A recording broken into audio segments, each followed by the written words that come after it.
Let's Mic Global news.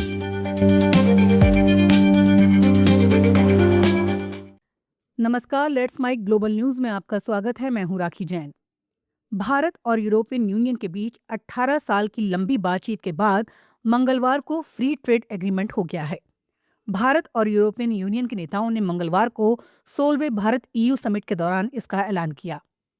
News agency PTI के मुताबिक इस समझौते को 2027 में लागू किए जाने की संभावना है। इस डील के बाद भारत में यूरोपीय कारें जैसे कि BMW, मर्सिडीज पर लगने वाले टैक्स को 110% से घटाकर 10% कर दिया जाएगा। इसके अलावा भारत में यूरोप से आने वाली शराब और वाइन पर टैक्स कम हो सकता है। यूरोपीय देशों की शराब पर अभी 150% टैरिफ लगता है, इसे घटाकर 20 से 30% किया जाएगा। भारत दुनिया की चौथी सबसे बड़ी अर्थव्यवस्था है, जबकि EU दूसरी सबसे बड़ी। दोनों मिलकर वैश्विक GDP का करीब 25% और दुनिया के कुल व्यापार का लगभग 1/3 हिस्सा रखते हैं। अमेरिका में बर्फीले तूफान ने देश भर में हालात बिगाड़ दिए हैं।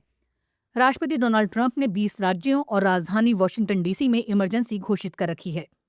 नेशनल वेदर सर्विस के मुताबिक तूफान लगभग 3,220 किलोमीटर के एरिया में फैला है। करीब 21 करोड़ यानी 2/3 अमेरिकी इस तूफान की चपेट में हैं। डेली मेल के मुताबिक न्यूयॉर्क समेत देश भर में अब तक 30 लोगों की जान गई है।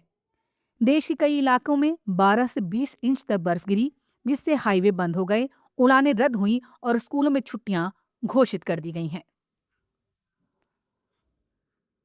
ब्रिटेन के प्रधानमंत्री कियर स्टारमर ने कहा है कि वो अमेरिका और चीन के रिश्तों के बीच किसी एक को चुनने के लिए मजबूर नहीं होंगे। ये बयान उन्होंने 8 साल बाद किसी ब्रिटिश प्रधानमंत्री की चीन यात्रा से पहले दिया है। PM स्टारमर ने कहा, ब्रिटेन व्यापार, सुरक्षा और रक्षा के मामलों में अमेरिका के साथ करीबी रिश्ते बनाए रखेगा।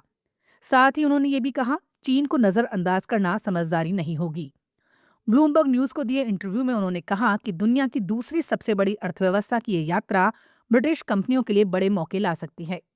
इस दौरे में उनके साथ ब्रिटेन के दर्जनों कारोबारी नेता भी जाने वाले हैं।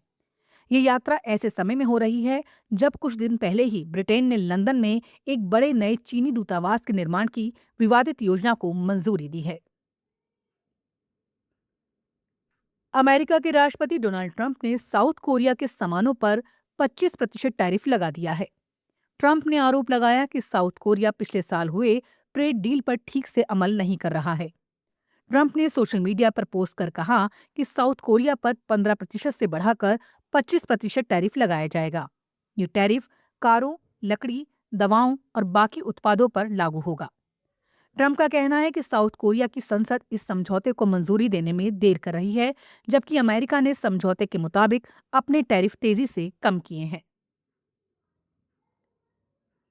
नाटो के महासचिव मार्क रूट ने ब्रुसेल्स में यूरोपीय संसद को संबोधित करते हुए चेतावनी दी कि यूरोप अमेरिका के बिना खुद की रक्षा नहीं कर सकता। न्यूयॉर्क टाइम्स के मुताबिक रूट ने कहा कि अगर वो वास्तव में अकेले ही ऐसा करना चाहते हैं तो उन्हें अपने रक्षा खर्च को 10% तक बढ़ाना होगा। अपनी परमाणु क्षमता का निर्माण करना होगा, जिसकी लागत अरबों यूरो होगी। अभी नाटो के खर्च में यूरोपीय देशों का कुल योगदान केवल 30% है, जो देशों की GDP का औसतन 2% है। रूट ने ट्रंप के आर्कटिक क्षेत्र और ग्रीनलैंड की मजबूत रक्षा की रणनीति का समर्थन किया। रूट ने यह भी कहा कि उन्होंने ट्रंप को उनकी बढ़ती धमकियों से पीछे हटने के लिए मनाया और ग्रीनलैंड को लेकर समझौते की दिशा में ले जाने की कोशिश की। ग्लोबल न्यूज में फिलहाल इतना ही। देखते रहिए, सुनते रहिए लेट्स माइक। नमस्कार। आप सुन रहे थे Let's Mic more than radio. Follow कीजिए हमें हमारे सोशल मीडिया प्लेटफॉर्म्स पर। It's time for news. It's time for More Than Radio. Presenting the first radio news app, Let's Mic. Let's Mic, a news-based app on your phone where you get to watch and listen news, talk shows, interviews, radio show podcasts. On Let's Mic, you get all relevant information of TV, print, radio, podcast, and digital. Let's Mic talks about every segment of life.